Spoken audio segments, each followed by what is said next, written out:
Welcome to the archives. Enjoy your stay. Today, I present you a true Reddit horror story. So, I don't know how long this will be, but bear with me, because I want to set the scene properly, as it's a sensitive topic. It was the summer of 2016.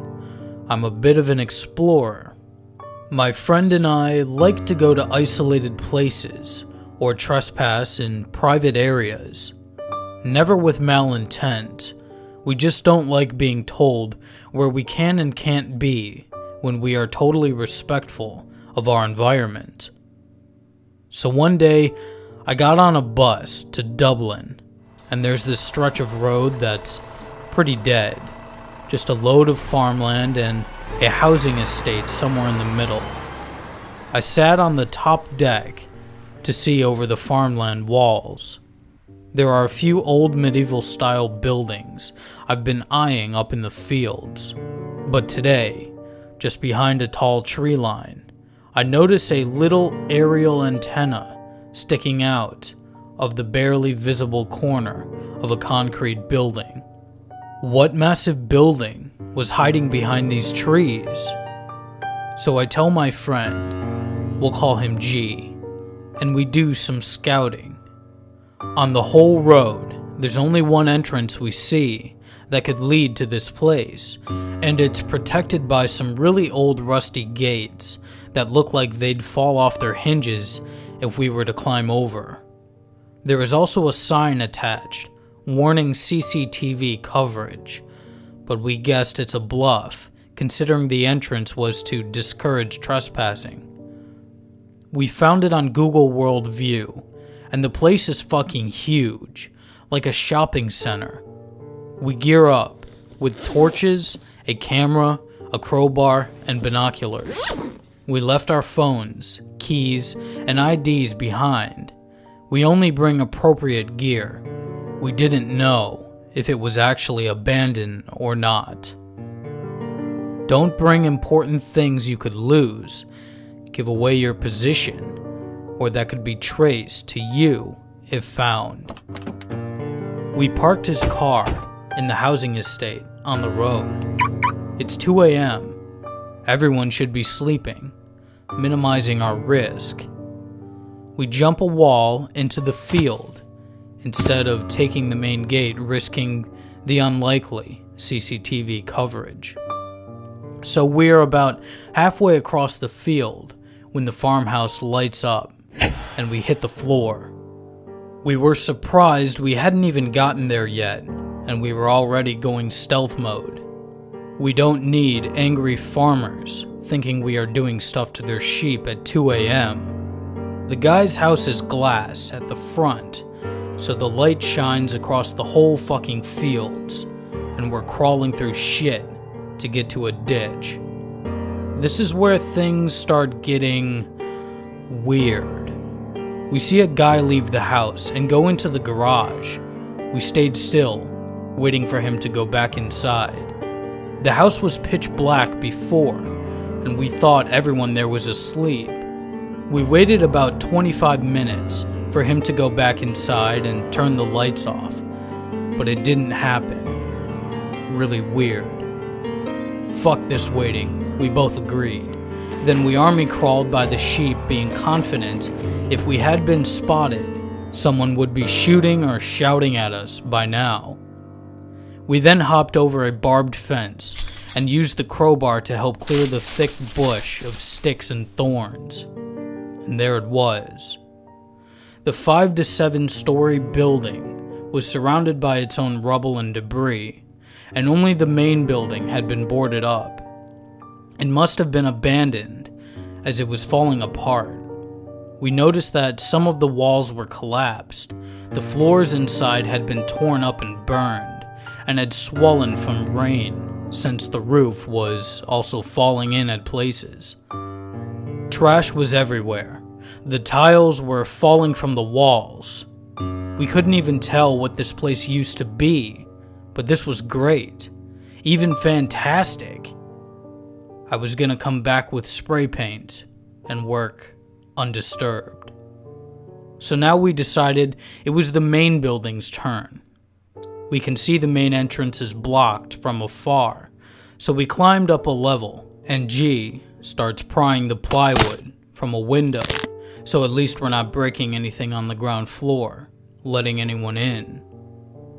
Then I noticed a little red light up high. Ah, shit! There is security cameras, good ones, barely visible in the dark and up so high, but there were actually a couple on each corner, covering most angles of the place, even where we came through the bushes, which was the back of this place. We were wearing face masks, so at least we were covered. But still, red flag number 1. This made me a little uneasy, coupled with the guy from the farm. It also dawned on me the wood was pretty fresh, no rot or mold or discoloration. Why was this isolated trash pile worth the effort of boarding all windows and the cost of covering it in security cameras? I was not feeling amazing about this anymore, but I was curious as hell, and we'd already been spotted on the camera. If we were gonna get caught, we'd get caught. Inside the place, it's just as fucked up as the surrounding buildings, minus water damage. Just grimy, covered in rubbish and broken shit. We were being pretty quiet, just looking around for something that might give us a clue as to what this place is used for. Most doors were actually locked, and the ones open were either broken locks or empty door frames. I started wondering if we might find a safe or something valuable, but what we found was much worse. The place made lots of noise and seemed to just groan by itself. The tiles jingled from dust and smashed stuff being kicked across it, and the floorboards just moaned and squeaked. Seemingly, out of nowhere, I got shushed by G, and we waited. I heard nothing. He signaled me to follow. The place started smelling weird, but closer to the stairs, the stranger had got. We were sneaking, listening down the stairs. Then ever so slowly, I heard something, like a sobbing. Maybe an old pipe, but no. This is what G heard. The gentle sobbing of someone. We stood frozen, listening, and staring at each other. This was red flag number 2.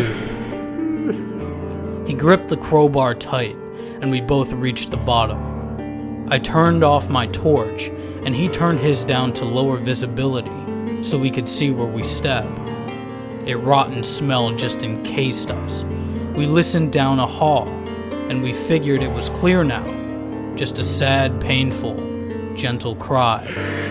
Then a rattle of a chain. At the end of a corridor, there was a patch barely illuminated as light flickered from the room containing the sound of the sobbing. Then, another definite chain rattle against the wood. I was done, ready to nope the fuck out. We came somewhere bad and unprepared, and we'd definitely been seen on cameras, breaking and entering.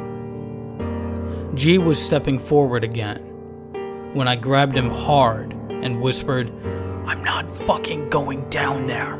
We need to leave, now." He couldn't go on without me, and I couldn't leave without him. He then made a decision I never thought he would. He shouted down the hallway, crowbar gripped tight. "Is somebody hurt? Do you need any help? Please help me! Please, just go! Help me!" There wasn't a break between the words, and the chain lashed around, and I could imagine someone just locked up flailing to get free after losing hope. But time had slowed down at this point, and there was a bunch of banging from upstairs now. I grabbed G and pulled him to start running upstairs. The banging was footsteps. There could have been 2 pairs. There could have been 4. but they were at the floor above us by the time we were running back towards our window. We weren't willing to find out how many dudes were after us, or if they were armed or not. The whole time, the man begging for us to come back for him. We were so scared of being caught, it felt like running in water, and we were just so slow, jumping from the window. I could hear someone else shouting after us. "There! Stop! Outside!" We hit the ground running, and we could hear the vicious sounds of dogs as they were beginning to make themselves known to us. But neither of us looked back. We tossed ourselves through the thorns and sticks, running about 20 meters into the field, and then we dropped to a crawl, killing our visibility, not taking notice of the shit on the ground. We could hear the dogs roaming the area and a man whistling and giving commands. The fields were dark again, without the farm light, which was lucky for us, and we crawled fast. We began running once we were halfway to the wall we originally jumped. We hid in the estate instead of driving immediately, and noticed a car with two guys drive a single slow lap of the estate before leaving again in a rush. We stayed another 20 minutes before driving. When we were on the road, I noticed we lost a torch inside the house when the man cried for help and we had to run. And G lost his camera, jumping the window. We never attempted a retrieval. We never told the police, as we'd technically committed a crime and have no evidence. It really shook me, and I think I'll be haunted by this forever. I can't imagine what was happening there. What happened to that man? Who were those men? And what would have happened if we got caught?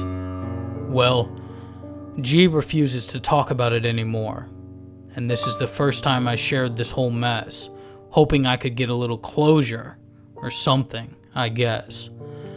I think we're both a little ashamed of being so scared and not able to do anything. I really hope that the guy deserved whatever was happening to him, and I'm so glad it was only a camera and not our keys or phones that got lost, because we might have been the next ones chained there if they were able to ID us. Be safe, explorers. Thanks for listening. Peace and love.